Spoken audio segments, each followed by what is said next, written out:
En Thaïlande, la saison touristique dure toute l'année et la période qui va de fin novembre à début avril est souvent la plus populaire auprès des voyageurs qui affluent vers les sanctuaires, les plages et les stations balnéaires thaïlandais, attirés par le temps sec et les températures plus fraîches. Mais aujourd'hui, une visite des principales destinations touristiques de la Thaïlande raconte une autre histoire. Les groupes de touristes chinois qui semblaient autrefois faire partie du paysage dans des villes telles que Bangkok, Pattaya, Phuket et Chiang Mai ont disparu. Le pays a connu le 5e taux d'infection à Covid-19 le plus élevé en dehors de la Chine continentale. 35 personnes ont contracté la maladie. L'année dernière, les touristes chinois représentaient plus de 27% des 39,7 millions de touristes qui sont arrivés en Thaïlande. Aujourd'hui, les plaintes concernant les pertes d'activité sont généralisées, des vendeurs de fleurs aux guides touristiques, des vendeurs de rue aux propriétaires d'hôtels. Mais en raison des mesures sévères prises par le gouvernement chinois pour empêcher la propagation du coronavirus, des millions de ses citoyens sont maintenant punis et ne peuvent plus voyager à l'étranger. Selon les analystes commerciaux Fitch Solutions, les recettes du tourisme représentent environ 13 à 14% du PIB en Thaïlande. Alors que le pays était confronté à une diminution du nombre de touristes européens, le nombre de visiteurs chinois a connu une croissance significative au cours des dernières années. C'est pourquoi, contrairement à la plupart de ses voisins qui ont imposé des restrictions plus sévères aux voyageurs chinois entrant dans le pays, la Thaïlande est allée dans la direction opposée. Les organismes gouvernementaux et les entreprises locales font savoir que leurs portes restent grandes ouvertes aux visiteurs de Chine. Dans le sillage de l'épidémie, certaines agences gouvernementales, telles que l'autorité du tourisme de Thaïlande et l'administration métropolitaine de Bangkok, ont produit des clips vidéo offrant un soutien moral au peuple chinois. King Power, le plus grand détaillant de produits hors taxes du pays et propriétaire du club de football de Leicester City, a également produit sa propre vidéo de soutien. Dans les vidéos, on voit des professionnels du tourisme brandissant des drapeaux chinois et des célébrités dont des footballeurs de Leicester City prononcer des phrases joyeuses en mandarin. La Thaïlande est fortement tributaire du tourisme chinois et l'économie du pays elle-même pourrait souffrir énormément si le virus n'est pas rapidement maîtrisé. The Association of Thai Travel Agents estimate that the effect of the coronavirus could lead to loss of at least $7 billion in the first quarter of 2020. L'Association des agents de voyage thaïlandais estime que les effets du coronavirus pourraient entraîner des pertes d'au moins 1,7 milliard de dollars, plus de 1000 milliards FCFA, au cours du premier trimestre 2020. Les projections les plus pessimistes pour l'ensemble de l'année prévoient des pertes pouvant atteindre 9,6 milliards de dollars, plus de 5 000 milliards FCFA. Pour nous, les touristes chinois étaient nos héros, mais maintenant leur nombre est tombé à zéro, a déclaré Ronarong Chewinsiria-Nue, président de l'association de l'Alliance touristique Thaïlande-Chine. Nous ne savons pas non plus quand ces restrictions prendront fin, mais ce que nous savons, c'est qu'elles ont tellement nui à nos activités qu'elles pourraient même entraîner des suppressions d'emplois, a ajouté M. Ronarong. Un représentant d'un conseil local de guides touristiques professionnels, qui a requis l'anonymat, a affirmé que les pertes d'emplois sont, en fait, déjà en cours, puisque 25 000 guides touristiques qui travaillent en Thaïlande avec des touristes chinois n'ont pas de clients. Connu pour ses plages de sable, Pattaya, dans le golfe oriental de Thaïlande, était autrefois connu comme un terrain de jeu de plage pour les Chinois du continent. Mais pas plus tard que la semaine dernière, la BBC thaïlandaise a appris qu'un hôtel de 300 chambres dans la ville n'avait que 4 de ses chambres occupées. Au sanctuaire d'Erawan à Bangkok, un site hindou qui est un lieu incontournable pour les touristes chinois, la vendeuse de guirlandes PLE Sansang Tornsap a déclaré à la BBC thaïlandaise que ses revenus provenant de la vente de fleurs aux fidèles étrangers ont diminué de moitié après l'apparition du virus.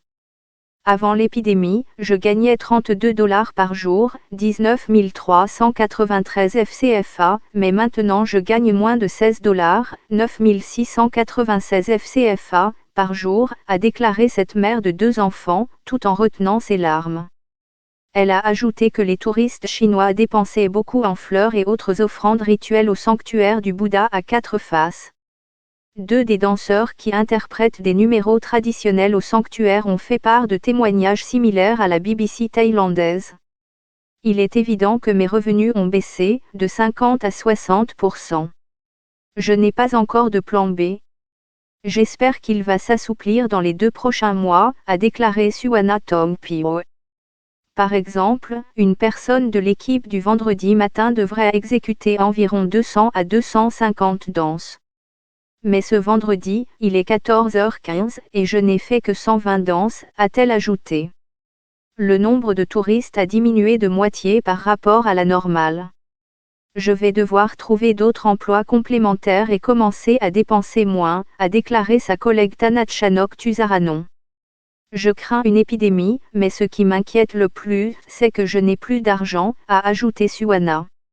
À seulement 5 km de là, sur un marché de nuit de Ratchadapisek Road, le vendeur de fruits de mer Patatsorn Tanyatanawogche a déclaré qu'elle devait réduire son personnel car sa clientèle a chuté de 70% après l'épidémie et les restrictions de voyage annoncées par la Chine. J'engageais 10 personnes dans ce restaurant. Pour faire face à cette situation cruciale, j'ai dû demander à 2 d'entre eux de prendre un congé sans solde, tout en recherchant davantage de clients locaux, explique-t-il. Suite à la pression croissante des utilisateurs des médias sociaux le mois dernier, le ministre thaïlandais de la Santé publique, Anutin Charnvirakul, a proposé la suspension temporaire du système actuel de visa à l'arrivée des touristes chinois en Thaïlande. Le ministre lui-même semblait avoir soudainement changé d'avis lorsqu'il a déclaré, une semaine plus tard seulement, que l'imposition d'une interdiction de voyage aux touristes chinois en Thaïlande n'aiderait pas le gouvernement à lutter contre cette épidémie. Dans la région du Mékong, la Thaïlande n'est pas le seul pays dont l'industrie du tourisme a été durement touchée par l'épidémie de coronavirus en Chine. Le commerce entre le Vietnam et la Chine a atteint, selon les estimations, 106 milliards de dollars, plus de 64 250 milliards FCFA, avant l'épidémie de l'année dernière. Et les visiteurs chinois représentaient près de 30% des 15,5 millions de voyageurs internationaux estimés qui se sont rendus au Vietnam en 2019. Avant le nouvel an lunaire de cette année, le Vietnam avait enregistré une croissance de 72,6% du nombre de touristes chinois visitant le pays en un mois seulement, selon Zing, un portail d'information de Hanoï. Cependant, le coronavirus a stoppé cette tendance, et bien qu'il n'y ait pas eu d'interdiction nationale spécifique pour les citoyens chinois d'entrer au Vietnam, quelques restrictions temporaires ont été mises en place dans les ports de Haiphong et Da Nang, causant beaucoup de confusion. Le fait est que la Chine a également arrêté de nombreux vols vers le Vietnam, et Vietnam Airlines, le transporteur national, a fait de même avec ses lignes populaires vers les principales villes de Chine. Le tourisme a contribué à l'économie vietnamienne à hauteur de 30 milliards de dollars par an en moyenne. Il n'existe pas encore de chiffres officiels sur l'ampleur exacte des souffrances du Vietnam, mais la presse locale a diffusé des plaintes de propriétaires d'hôtels et de restaurants, de guides touristiques et de responsables du Conseil du tourisme. Il a également ajouté que dans de nombreux pays ou territoires qui ont imposé de telles restrictions, ou même dans ceux qui ont totalement fermé leurs frontières aux touristes chinois, l'infection a encore été trouvée.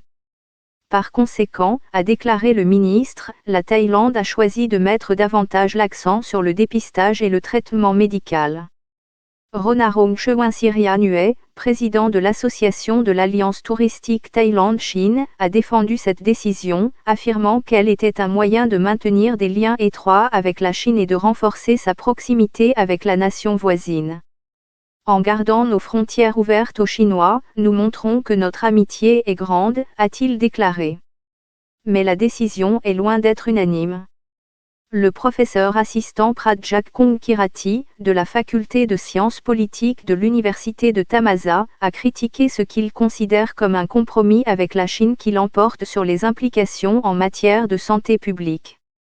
Les préoccupations de santé publique et les relations internationales sont des questions distinctes.